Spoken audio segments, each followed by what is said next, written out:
At saka yung trash boom, ito na lang talaga yung panira dito mga babayan.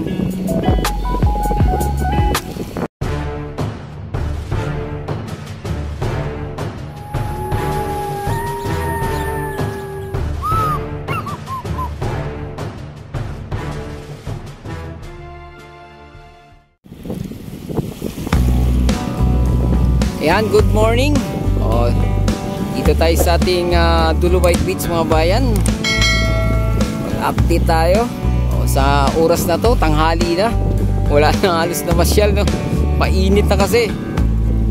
At saka nung mga nakaraan, kahit tanghali mga bayan, kahit pa paano, marami pa rin nga namamasyal dito sa ating Manila Bay. Ngayon wala, no?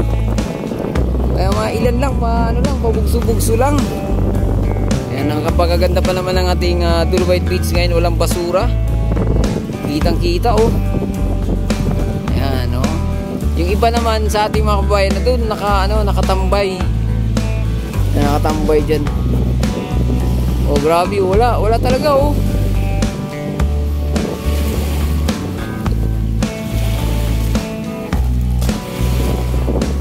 Oh, medyo palutay na. Kita nyo naman yung tubig, oh. Bumaba na. Itong bato na to kanina ay nakalubog sa tubig, ngayon kitang-kita na, oh. Ayan. Tsaka yung dito, geotextile na lang to. Ito, kakala nyo basura pa rin yung parang nagaguhit yan. Ano na lang yan? Geotextile, mga babayan.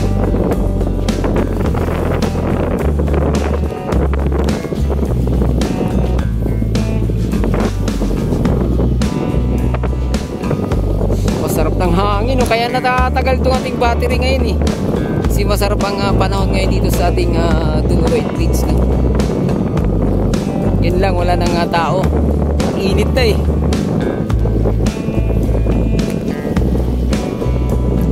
Pero mamaya to sigurado mukhang uulan.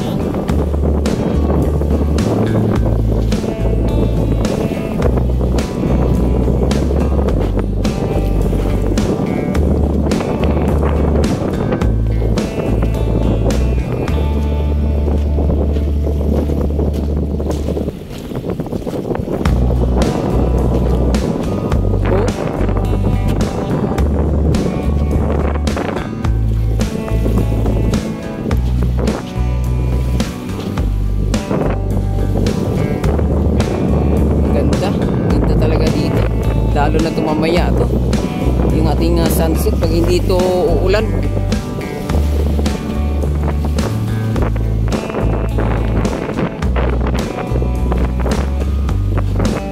Uy, meron pa rin mga isda pala, oh. May isda pa rin mga namatay. Ayan, oh. Uy, meron na naman.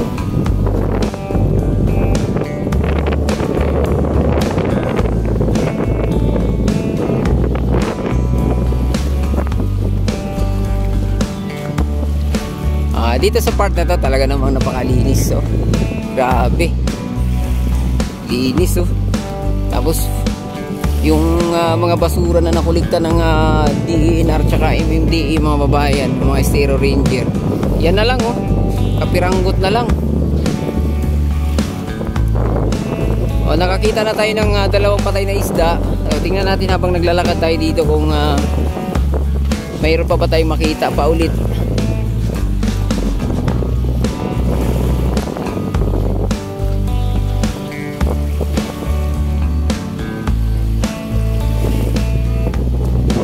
O, ito. Ay, kala ko isda pa rin. O, wala na, dalawa lang so far ang ating nakikita. Ay na, yun na lang yung basura na hindi pa nahakot. At saka yung trash boom, ito na lang talaga yung panira dito mga babayan. Oh, ito na lang talaga. Pag nawala tong trash boom na to, balik to sa dati. Kahit man lang igilid, no? Mabigat din kasi ito. Mabigat to kasi may bakal to. Tsaka may net. Kung akala nyo itong truss boom na to napakadali lang hatakin, pabigat to kasi nakabaon na yung ano nito, nakabaon na mga kababayan. Ayun o, yung net nya, yung pangharang sa basura, tsaka yung bakal, yung pabigat. Ayun o. Oh, ayun o, yung kadena mga bayan o. Kaya akala natin maano lang. Ito pa oh. Wala eh no. Hindi na naibalik sa layout.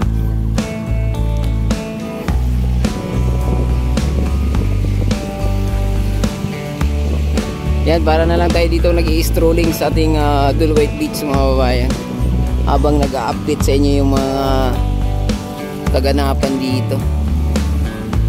So medyo lumabo na rin yung konti yung tubig dahil nga sa mahangin na, maalo na rin. Ayan, nakatulad yan, oh, grabe.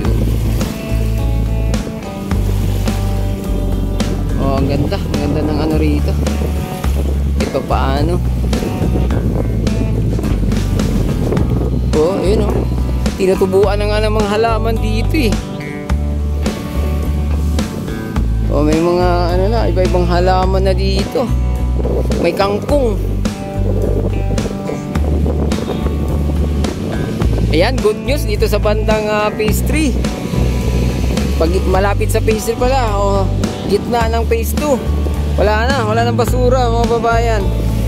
Yan. Para binibistay nila ng gusto dun oh. Tsaka lambot apakan yung buhangin dito.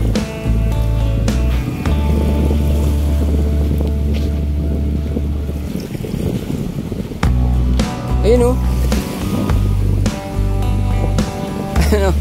Pag ito hindi ito ano, maalis yung mga yung mga ayun, yung mga tumubong halaman oh.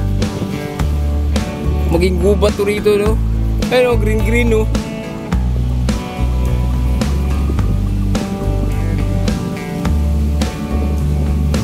Takay mo hanggang dito, ang linis na oh. Tsaka yung nandoon sa unahan, sa may gitna, sa may dulo ng phase 3, mukhang naligpit na rin yung mga basura, nalagay na lang sa isang tabi ah. Oh, ayan, good luck sa mga naglilinis dito mga bayan ah. At good job.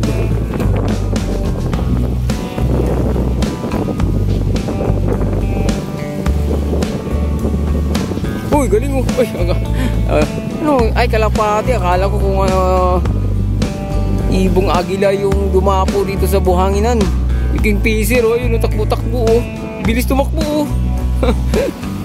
Kita nyo yan na yun oh, king pisir oh, bilis tumakbo. Saan bilis din lumipad dyan.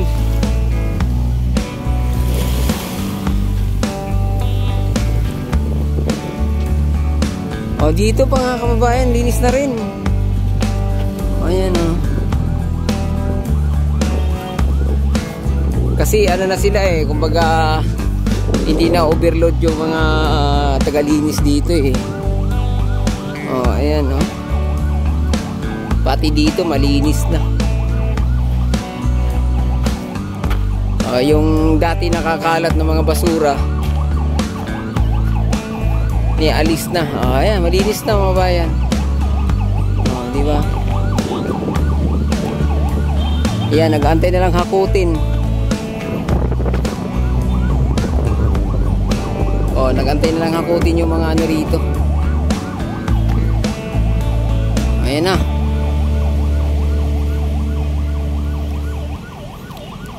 Maulap na oh.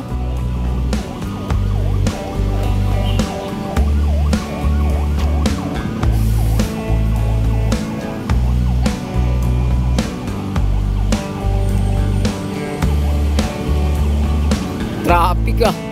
Traffic ang ating Ruas Boulevard oh.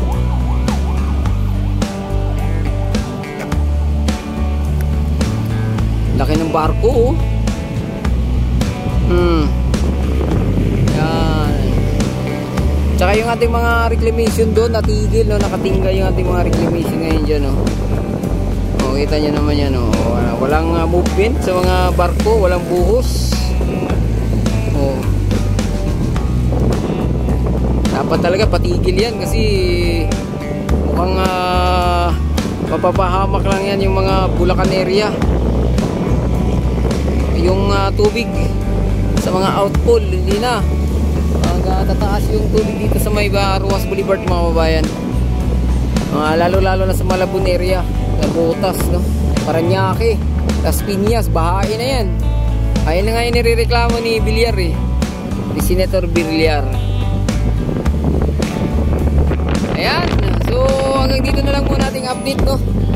Huwag kalimutang mag-subscribe at i-click ang ating notification bell para ma-update kayo sa mga susunod pa nating video. Adios, amigo, bye-bye. Salamat.